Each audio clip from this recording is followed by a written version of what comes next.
happy to have this invitation. Thank you.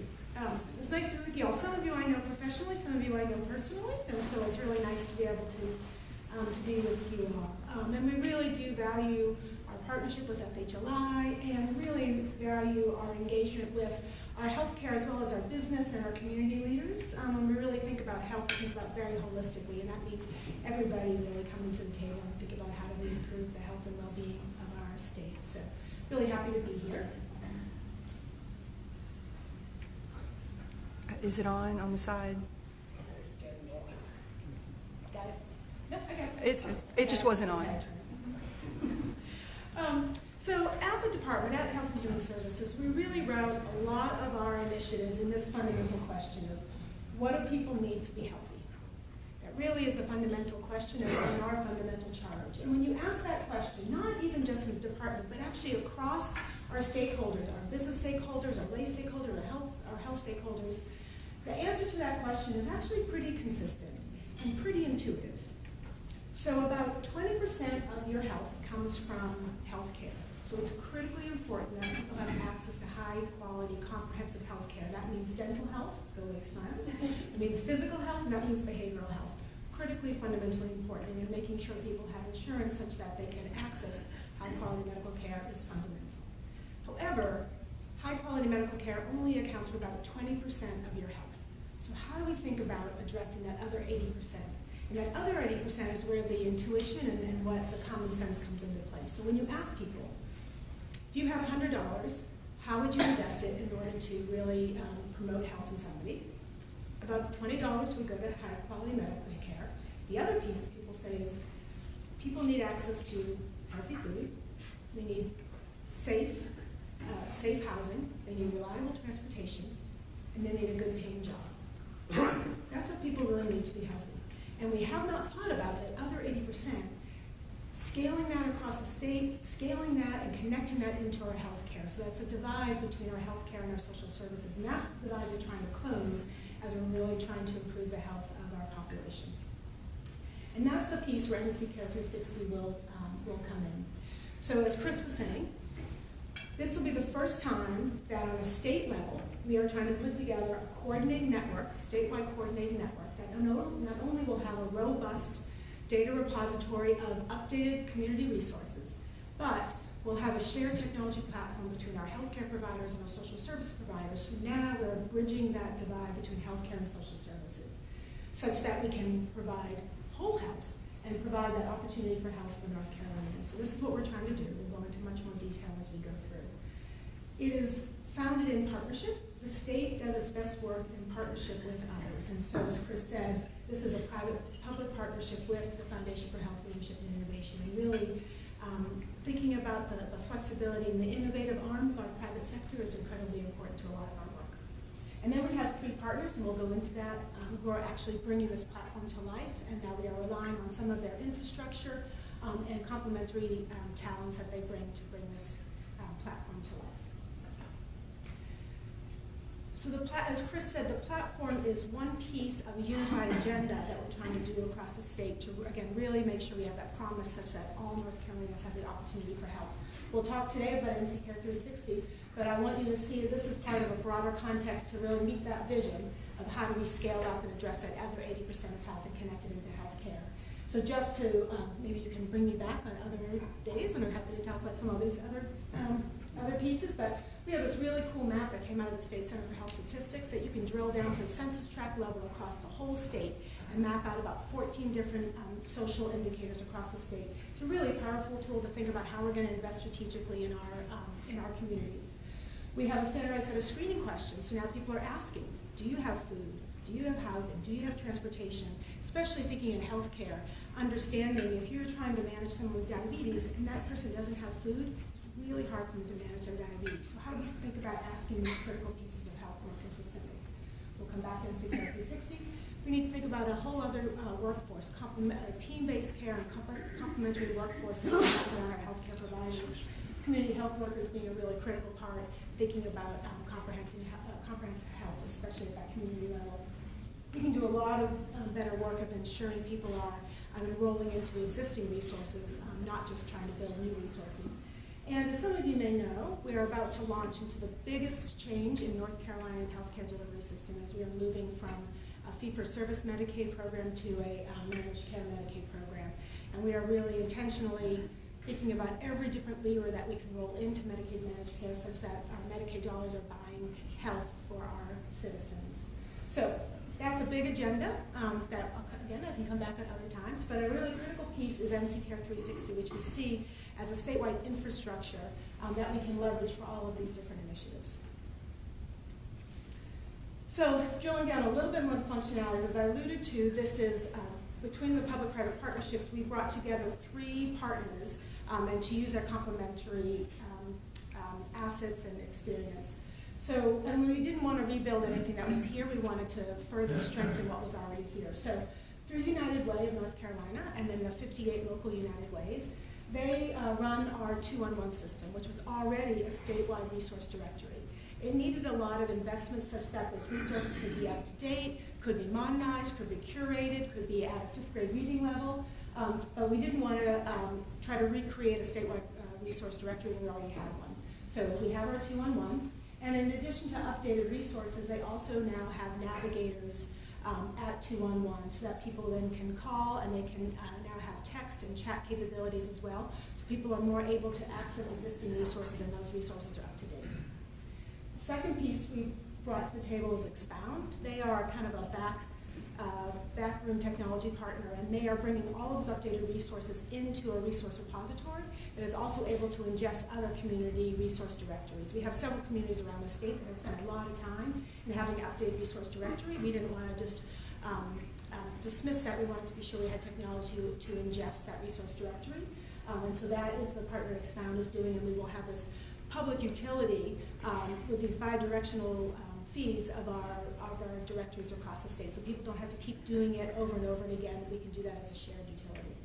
And then Unite Us is our technology partner that is connecting into those resources and deploying a resource referral platform where you can actually make referrals from healthcare to social services or social service to social services, and then have somebody on the other end who's also on board into the platform closing that loop. So when I can make a referral to a food pantry, the food pantry can pick that up and actually close the loop. So same way, if I'm making a referral to a cardiologist, I make a referral, I know what actually happens. Now the same thing, if I'm making a referral to a housing agency or a food agency, I can close that loop and know what actually happens. In addition to the technology, the other piece that Unite Us brings to us, which is critically important, because technology is just technology, it doesn't work unless it actually works with workflow and we're connecting people to people. So the other piece that Unite Us brings us is our community engagement managers, and they are working in our communities, helping our communities onboard into the platform, understanding what's the workflow, what's the value add, how does this work and make your business and your day-to-day business more efficient, more of value to you. So our community engagement managers are in our communities, not just onboarding people, but staying in that community, really ensuring that that network is working it to the highest degree. So what does this look like? It's a little bit theory. What does it actually look like? And we really have this vision of a no wrong door approach. So people can access NCCARE360 through a variety of ways. As I mentioned, you could access directly through 2-on-1. But this might say this is a healthcare setting where you have a healthcare provider and then a care coordinator. That care coordinator is working with that person. They've asked a standardized set of screening questions. They know someone is housing insecure. They then can make a referral through that platform to our housing provider. A couple things I'll note as part of the platform, and you'll see that in the locking thing, is that part of the challenge to date has been sharing information from healthcare providers where there are HIPAA and privacy and security standards to our social service providers, which are not considered HIPAA-covered entities. So the exchange of information from these two sets of providers have been a barrier in the past. So through privacy, security, and patient consent mechanisms we have, you can now actually securely share information from healthcare to social services. Then, let's say the person gets to a housing provider, and the housing provider then is working with this person who identifies another need. Maybe the reason the person is housing insecure is that they haven't had consistent employment. So now the housing provider can actually make a referral to an employment provider. And all of that information then is stored and fed back loop, so that care coordinator, even if she had not made that referral to the employment provider, she can then see that referral from the housing provider to the employment provider. And everybody can see that journey of referrals across the service providers. So we're connecting healthcare to social services and social services to each other in a no wrong door and a comprehensive approach. And this is kind of what it looks like, is that there's a shared face sheet so you can see that referral history on one place. Regardless of where that referral was made, everybody who's on that care team who should have access to that person's information can see this one longitudinal record of this person's social service referrals. The other really incredible part about it is this outcome piece, as I mentioned, that right now, especially amongst healthcare providers, it's just a blank sheet when you refer out to social service providers. This way, we'll know exactly what happens down to an acute amount of granularity. I'll show you the granularity we can get on those outcomes. So this looks at some of our granularity. It's a little bit hard to see, but I'm going to point out. I'm going to mess up your face. No, you're good. Is that okay? Okay. So let's say, for example, these are all the different services that you can refer to. So there's clothing and housing good, education, employment, food assistance. So all of these different social service providers we can track. But not only that global category of employment, but what we can do there is also, if we click on employment, we can look and see incredible granularity just within the employment domain. So this is full-time employment, part-time employment, job counseling, resume training. So we'll see an incredible amount of granularity of that social service referral, which we've never had before. And we'll have a lot of data as well to look at what kind of people are being referred, what's the age, what's the ethnic, racial background. And in fact, I just used some of this data for a federal grant that we're applying to around early childhood. And I was able to then drill down and see that 10% of our referrals are for kids 0 to 5. And I could see exactly what referrals are made for those children, which then allowed us then to put more data in to drive down more federal funds to support our early childhood. So we have a lot of great data on demographics. We'll also have incredible data in terms of what referrals would actually happen to those referrals. Some of our data coming out already, and I'll show you, we've had more than 1,200 referrals now, so we're starting to have data that we can actually mine, that we've had our positive outcomes for our food referrals. 91% of our referrals to food had a positive outcome, meaning that 91% of the time, those people actually got connected into food resources. So we'll be able to see our service delivery and history outcomes. And we'll also be able to see our network performance. So it's just the same way that we have networks of healthcare providers, now we're going to have network of social service providers. And we'll be able to see who's referring, who's receiving, who's closing that loop, who isn't. But we'll have great vision into our networks. And then, as I said, our community engagement managers are staying in those networks. We'll be looking at this history. If maybe it seems that there was one agency that was closing a lot of referrals, and then all of a sudden they stopped. What happened? There's a big turnover in our workforce at our social service agency. So maybe it is that front desk person or the person that was trained on the platform has left. And now a new person came on and that person wasn't trained. So then we can go in and do technical assistance and work with those providers. So there's an incredible amount of work and data that can keep our networks as high performing as possible. And then we can look at efficiency, thinking about timeliness to referral, timeliness to closing those referrals. This is data from, well, I should have mentioned in the beginning, one of the strengths that Unite Us brings to us is that we have 4 coordinated networks for our veteran population across the state. It's called NCCARE360, if anybody's familiar with that, but specifically coordinated network for our veterans in the state. There's a network in Charlotte, of which Unite Us powers. This is data from that Charlotte network that looked at what was the time from an initial referral to an organization that could actually say, yep, I can take that referral and help that patient. It originally started at an average of 12 days down to 1.5 days that actually you could make that referral. That positive match, meaning you actually match that person to a resource that will work for them, from 6.5 days down to 2 days, and then actually close that referral, actually got that person the resource that they needed from 42 days down to 13.4 days. So market improvement and actually getting people the resources that they need. This closing the referral, this is all the resources together. So there are some referrals that will take longer to close, housing, legal, as opposed to food, which we can close more quickly. So that's an average of all that. And we'll be looking at the efficiency as well as we're getting more and more data as we are building our network in North Carolina and looking at the efficiency of service delivery. This is going to be really important for a variety of different ways. One, we want to be sure people are matched to and getting the resources that they need. But the other piece I think about is as our healthcare system is moving into value-based payment, if 80% of their cost and risk is outside of healthcare, they don't have any visibility into those social service agencies and services that are really driving their costs. So this way, with the granularity, the visibility into the service outcomes, and then also all this data on the efficiency and performance of our providers, they're now going to really be able to think about entering into contracts and value-based contracts with our social service providers and have that accountability and reportability on our social service side that they've never had before. So it's really going to help not only our healthcare providers, but also help our social service providers, that they aren't necessarily just, although the $4,000 check was awesome, right? We're not always just asking for grants or for contributions, but really entering into more of a financially sustainable relationship with our healthcare providers, with data then to be able to report out as part of those accountability for those contracts. This is a little bit of an update of where we are. We started work in January. Our first coordinated network went live in April. That was in Alamance, Guilford, and Rockingham County. And since then, we've continued to spread out across the state. We are now live in 21 counties and in implementation in an additional 29 counties. More than 1,600 organizations we've engaged in this process. And then we have a very structured socialization process in bringing a community on board, both our healthcare and our social service providers. We've had more than 1,600 organizations that we're engaging with as part of the socialization process.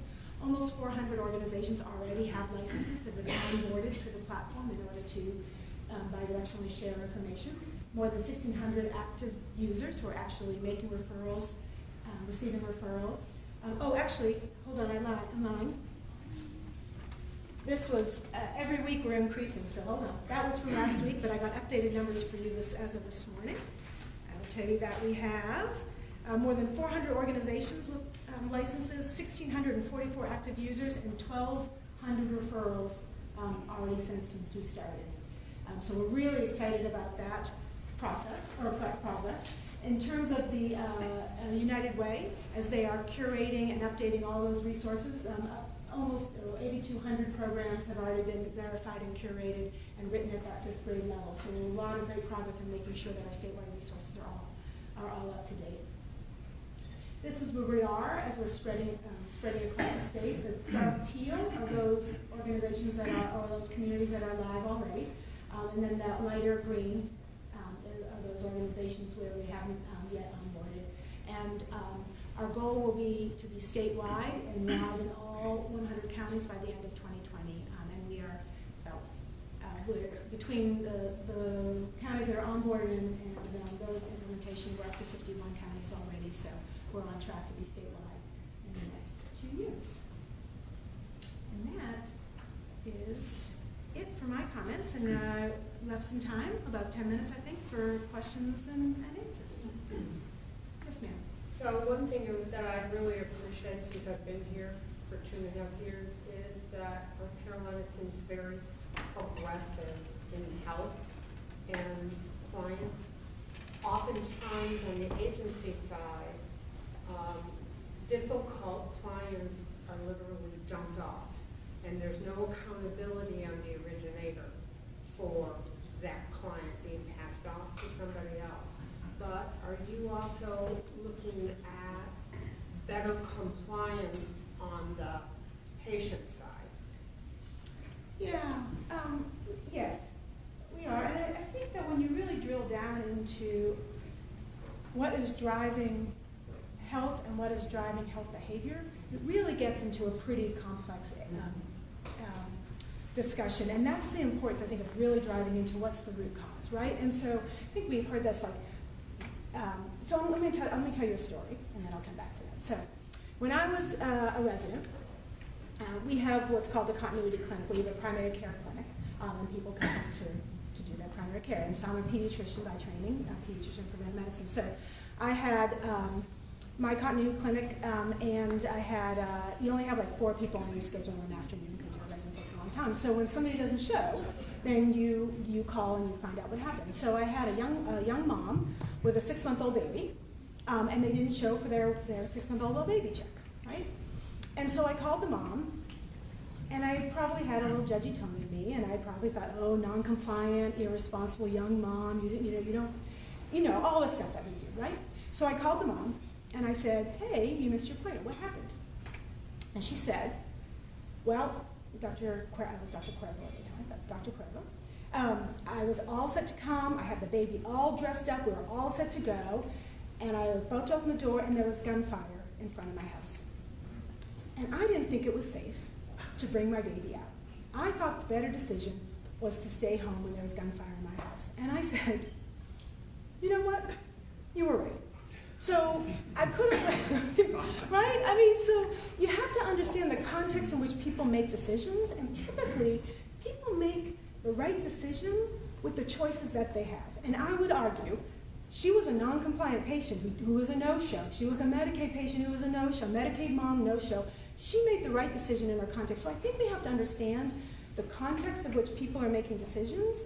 And usually people are making pretty good decisions. And so thinking about your choice of, let's say, do I buy my medicines? Do I pay my rent? Do I keep my lights on?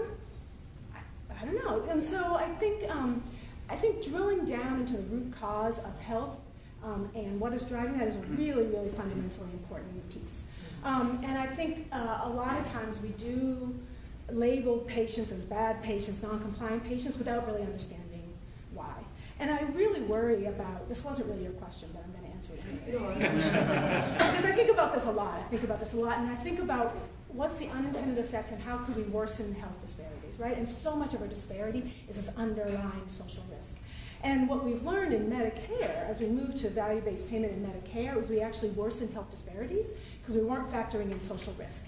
What we were saying was, you have diabetes, poorly controlled diabetes, my provider now is going to be held accountable for these quality metrics. Right. The non-compliant bad patient, you're going to throw my numbers off, I'm going to get you out of my practice because you are worsening my numbers, right? So until we really think about and pull into that risk, the risk adjustment, that social risk, we can potentially worsen health disparities. Safety net providers fall down, and those most vulnerable patients are dismissed out of practices. So if we think about assessing, measuring that social risk, part of the reason, the rationale of asking those screening questions, understanding the social risk at a population and a practice level and on the individual level, and if we can risk stratify and actually give even more payment to those providers that are taking care of those patients with higher social risk, that's how I think we'll start lessening that disparity. But I really worry about, especially in our Medicaid program, aggressively going to value-based payment without really factoring in the social risk, because then we'll get. Is telemedicine going to be another way that you can access patients? Yeah. Without them being, a lot of ours couldn't come in, they had no transportation. Yeah, we're thinking about every different levers. I think telemedicine is a great tool. It will not be a panacea, no. But absolutely, telemedicine is incredibly important, especially in our rural areas. Of course, our rural areas need broadband in order to have telemedicine. So it's all connected, right? So we need like economic development in our rural areas. We have broadband that helps with economic and education and health. So it's all connected together. But yes, we are trying to think about every lever that we. We used to send nurses out once a month to our cardiac patients to make sure they were being compliant. Yeah. Or that they can adhere to whatever the care plan was, right? So compliant is such a, well, I know, but the government punishes you if you're not. Right. Right? Yeah, right. So, but we have to make sure our care plans that are actually reasonable, can a person actually do it? And I've had, working with the cardiac folks at Wake Med, discharged a patient with one of those vests. There's one of these vests that you can kind of give yourself a shock if you are going into heart failure. Discharge someone to a tent with one of these vests. Like, that's not going to work. So understanding the context of which people live as we think about the care plans, critically important if we want our people to be successful with those. not including the psychological and emotional component. Right. It really does get complicated. Exactly. That was a long answer for one question, sorry.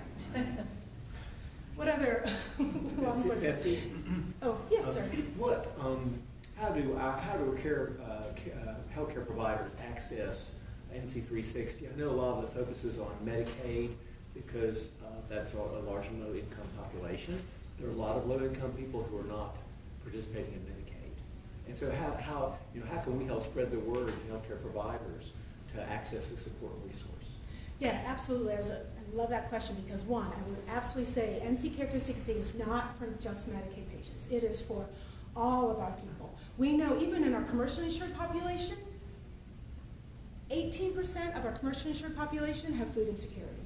Really important. Our uninsured population, our Medicare population, our veteran population. This is not specific to Medicaid populations. This is for all of our populations. And as more and more of our healthcare providers are entering into value-based contracts for other populations, commercial, Medicare, this is going to be critically important for all of our populations. So this is not a Medicaid-only specific thing. Yes, we're going to leverage for Medicaid, but this is not a Medicaid-only specific thing. So if you just go to NCCARE360.org and say get connected, then we will connect you in with our community engagement managers who then can work with you and get you onboarded. Yes, sir. I think Chris mentioned in the introduction something about the opioid issues. Yes. Does this program address opioid and addiction issues? And if not, what's the state strategy? Yeah, so again, this is an infrastructure onto which we can do a lot of specific initiatives and different pieces. So I don't want you to think of this as like a program so much. I think about it as a really critical infrastructure on which we can do other things. So we actually have a really robust, we had an opioid action plan 1.0 that we launched 2 years ago, and then we have our opioid action plan 2.0 that we launched in June.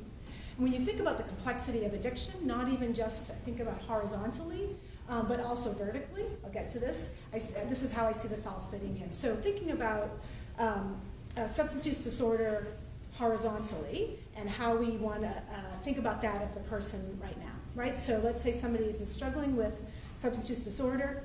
Let's say that we want to get them into treatment. Let's hope they have insurance and we can get them into treatment. We know 50% of people who hit the emergency department for an opioid overdose don't have insurance. Really hard. But let's say you have insurance. Great. So we want to get you into treatment. So we need to think about how do we connect you with transportation so you can actually get into treatment.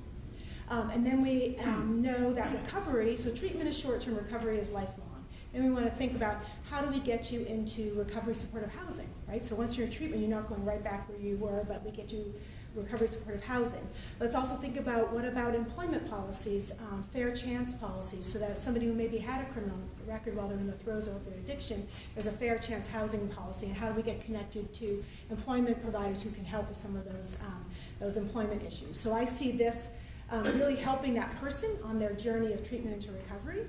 The other piece, when I think about horizontally, and if you look at our Opioid Action Plan 2.0, we talk about addressing the non-medical drivers of health and addressing stigma, and that, I think NCCARE360 can help with that piece. The other piece is thinking about primary prevention, the upstream drivers of addiction.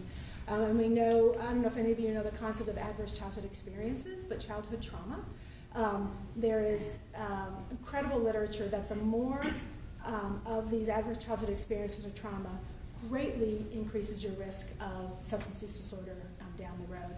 So thinking about how do we connect our young families into programs that really help build that resilience and that family connectedness upstream. And so through the platform and then through some of our early childhood work as well, we'll be helping to connect families into those resiliency and protective programs up front so that we can protect our children and then not hopefully keep them from a trajectory of heading down the road for substance use disorder. So I see this as an infrastructure to connect people to all the resources across their whole lifespan. And I see, am I in front of my eyes? Thank you so much for just an outstanding